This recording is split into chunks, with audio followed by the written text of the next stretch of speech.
सिंध में industrial zone कहलाए जाने वाले इलाकों में सफाई सुथराई और बुनियादी सहूलतों का फुकदान है। कुछ यही हाल सक्खर के इंडस्ट्रियल जोन का भी है। इस हवाले से बता रहे हैं ब्यूरो हेड सक्खर शाहिद अली अपनी इस रिपोर्ट में।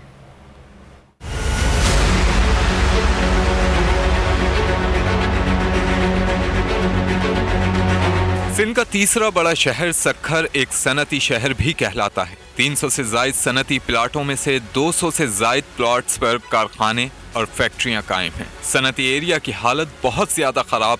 साइट एरिया में सड़कें टूटी फूटी हैं। सीवरेज का पानी सड़कों पर जमा रहता है। सफाई सुथराई का नाकिस निजाम होने की वजह से सनतकार परेशानी का शिकार हैं। सनतकार उन्होंने करोड़ों रुपए की इन्वेस्टमेंट की हुई है साइट के इलाके में, इसलिए हमारी एक खुसूसी तवज्जो तलब है कि आप इसके रोड, रास्ते, रात को लाइट, अमन अमान पर खुसूसी तवज्जो दीजिए।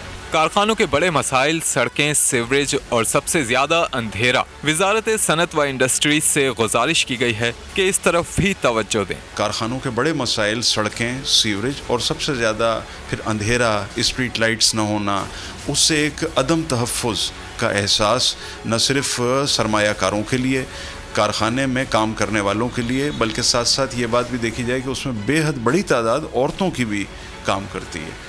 तो इसको महफूज एक सनती ज़ोन बनाने के लिए, एक अच्छा सनती ज़ोन बनाने के लिए मेरी हुकूमत सिंध से और ख़ास तौर पे मिनिस्ट्री ऑफ इंडस्ट्रीज़ से खुसूसन गुजारिश है कि इस पे तवज्जो दें। सक्खर साइट एरिया बालाई सिंध का सबसे बड़ा इंडस्ट्रियल एरिया है, जहां मुतादिद घी mills, biscuit factory, oil mills, flour mills और बेवरेज कंपनियां हैं। लेकिन इस सनती एरिया की हालत इज़ार पर मुतालिका इदारों की कोई तवज्जो नहीं है। एक जानिब हुकूमत शिकवा करती है कि मुल्की सनतकार यहाँ सरमायाकारी नहीं करते, लेकिन जो लोग यहाँ सरमायाकारी करते हैं वो सरकारी इदारों की अदम तवज्जो और बुनियादी सहूलतों से महरूम नजर आते हैं। कैमरामैन बिलावल भट्टी के साथ शाहिद अली, बोल न्यूज़, सक्खर।